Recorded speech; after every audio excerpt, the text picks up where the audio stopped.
बाद में जब वो मैंने सुना कोई 6 महीने साल बाद, तो मुझे उस पर अफसोस भी हुआ, शर्मिंदगी भी हुई। अभी हाल ही में रिसेंटली मुझे सुनने का फिर मौका मिला, तो मैं बहुत पानी पानी हो गया कि जो बात हमने आ, इख्तिसार के साथ करनी थी, उसको इतना रिपीट करने की क्या जरूरत थी।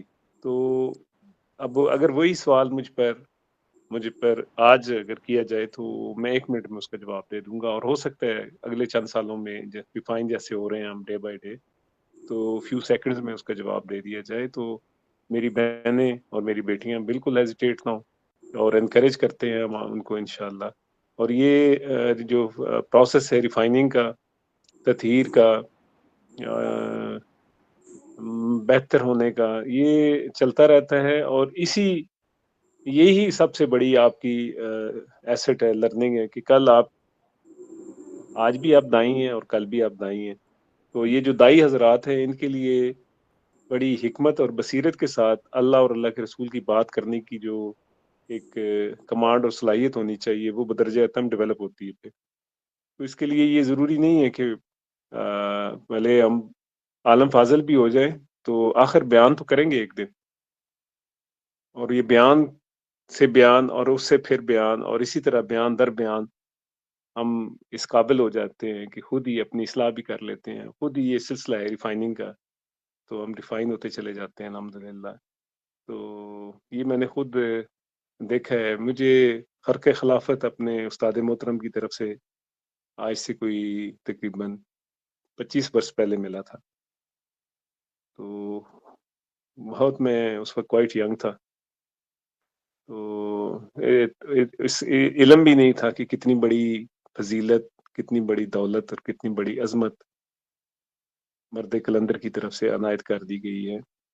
उस मर्द कलंदर की इस शफकत के ऊपर उनके उस्ताद मोहतरम और उनके उस्ताद मोहतरम और पूरा सिलसिला नक्शबंदिया और फिर चारों सलासिल के जो बुजुर्ग हैं, वो ट्रस्ट करते हैं कि ये कर दिया सूफी अमजद साहब ने, ये खरक खिलाफत दे दिया, तो अब ये नौजवान इस लाइन का स्टूडेंट है, हमारा स्टूडेंट है, हमारा ही है। और उसके ऊपर फिर मोर तस्दीक सबत होती है सैयदना अबू बकर सदीक रजी अल्लाह ताला अन्हु, और आका करीम सल्लल्लाहु अलैहि वसल्लम की तरफ से। और अल्लाह रब्बुल इज्जत उसको, बंदे को कबूल कर लेते हैं। और फिर इसी तरह जो हल्का बनता है, उसमें हमारे साथ जो एसोसिएट होते हैं आप जैसे लोग, वैसे ही फिर वो उसी शफकत में ले लिए जाते हैं। क्योंकि काज अल्लाह और अल्लाह का हबीब है, दीन इस्लाम है, और कोई काज नहीं है। ना ही यहाँ सेल्फ प्रोजेक्शन है, ना ही यहाँ पर कोई गेनिंग का सिलसिला है। यहाँ तो मियर अल्लाह और अल्लाह के रसूल की रजा और अल्लाह और अल्लाह के महबूब की तलब है, और यही दीन है। तो मैं एक चीज आज आपकी खिदमत में अर्ज करूं कि बेसिकली तो मैं आपको इनकरेज कर रहा हूँ, और मैं इस बयान के बाद सुनना चाहूंगा कि आप में से कोई डेयरिंग हो और वो बात करें कि जब आपको दीन से मोहब्बत हो जाती है, तो हर दीनी तहरीक आपको अपनी लगती है। हर दीनी शोबा जो है आपको अपना लगता है। हर दीन के रिप्रेजेंटेटिव जो मुख्तलिफ मसालिक के भी लोग हैं, उनसे आपको एक उनसीयत और मोहब्बत फील होती है, इसलिए कि वो हर बंदा दीन की सरबुलंदी के लिए कुछ ना कुछ काम कर रहा है। और ज़रूरी नहीं है कि वो ही कोई, किसी एक को ही आप समझें कि यही up to the best perform कर रहे हैं। वो आपके किसी एंगल से हो सकता है, मेरे एंगल से कोई मुनफरिद हो कोई और साहब, और आपके हवाले से कोई और साहब मुनफरिद हो, ये चले। लेकिन ये है कि वो कंट्रीब्यूशन ओवरऑल एक कंट्रीब्यूट कर रहे हैं हम लोग। इसमें हम भी हैं, आप लोग भी हैं, और बहुत से लोग हैं, और बहुत से फिक्री तहरीकें हैं, तंजीमें हैं, जमातें हैं। तो जब आप के अंदर हकीकी रूहे दीन बेदार हो जाती है, तो फिर आपको हर तहरीक अपनी लगती है, हर स्कॉलर फिर आपको अपना लगता है। और आपको जो एक आपको कुड़न फील होती है जब इस्लाम की डेक्लाइन कहीं आप देखते हैं, या सुन्नत की पामाली आप देखते हैं, या इस्लाम को कमजोर होता हुआ देखते हैं, तो वहां पर आपको तकलीफ होती है। तो ये एक्चुअल स्पिरिट है جو مسلمانوں میں ہے، لیکن انفارچونیٹلی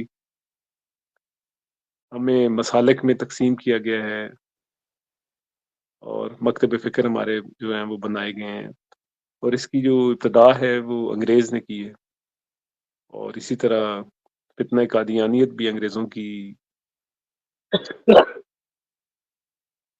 سازش اور چال ہے۔ اب کتنے ایسے لوگ ہیں جو قادیانیت کے زد میں آ گئے، ان کے لٹریچر سے متاثر ہوئے، ان کے جو علماء ہیں ان کے بیانات سے متاثر ہوئے، گما پھرا کر جو دین کی یا قرآن آیات کی تشریح کی گئی ہے ان تشریحات سے متاثر ہوئے۔ اسی طرح انگریزوں نے یہ پلاننگ کے ساتھ مکاتب فکر میں ڈیوائڈ کیا ہمیں، تاکہ ہماری جو یونٹی ہے، اتحاد ہے، یکجہتی ہے، وحدت ہے، وہ متاثر ہو سکے، اور وہ بہت کامیاب رہا، متاثر کر گیا ہمیں۔ اب کثیر تعداد میں لوگ جو ہے اپنے اپنے اسکول آف تھاٹ سے وابستہ ہیں۔ منحصل قوم اگر ہم یہ کہیں کہ بھئی دین کی طرف آئیں، اتحاد بین المسلمین کی طرف آئیں، تو بہت کم، اس پر بہت کم کام ہو رہا ہے، اور اس پہ بہت کم لوگ ہیں جو آواز اٹھاتے ہیں، اور یہ وقت کی ضرورت ہے۔ اور جو دشمنان اسلام ہیں انہوں نے یہ نہیں دیکھنا کہ یہ کس مکتب فکر سے تعلق رکھتا ہے، انہوں نے تو ہر کلمہ گو کو ہٹ لسٹ پر ہے، ہر وہ دائی جو دعوت دے رہا ہے اور متحرک ہے دین کے لیے، ہر وہ تحریک جس سے دین کی سپورٹ کے حوالے سے، دین کی مضبوطی کے حوالے سے، دین کی سربلندی کے حوالے سے کام ہو رہا ہے، وہ اس کی بہکنی کے لیے، اس کو سیبوٹیج کرنے کے لیے، اس کو ڈسٹرائے کرنے کے لیے پوری پلاننگ کے ساتھ برسر کار ہے۔ تو گزارش یہ ہے کہ یہ پوری اجماعی اور اجتماعی فکر جب تک آپ میں ہمیں منتقل نہیں ہوتی دین کی، تو دین کو صحیح معنوں میں پروموٹ کرنے کے حوالے سے اور ایک مضبوط مسلم کمیونٹی کے حوالے سے ہم لوگ بہت پیچھے رہ جائیں گے، اور جب تک ہم سی سپلائی ہوئی دیوار نہیں بنتے، جب تک ہم اتحاد اور یکجہتی میں پروئے نہیں جاتے، ہم اپنے دشمنوں کی چالوں کا شکار ہوتے رہیں گے اور متاثر ہوتے رہیں گے، اور نقصان اٹھاتے رہیں گے، اور نقصان اٹھا رہے ہیں، مدت سے اٹھا رہے ہیں، اور ہر آنے والا دن جو ہے وہ ہماری اخلاقی تنزلی اور کردار کی انحطاطی کا باعث بن رہا ہے۔ تو یہ کچھ باتیں تھیں جو آمد تھی، انٹیمیشنز آ رہی تھیں، وہ آپ کی خدمت میں گوش گزار کر دی ہیں۔ تو اب آپ میں سے کوئی پارٹیسپیٹ کرے تو مجھے خوشی ہوگی۔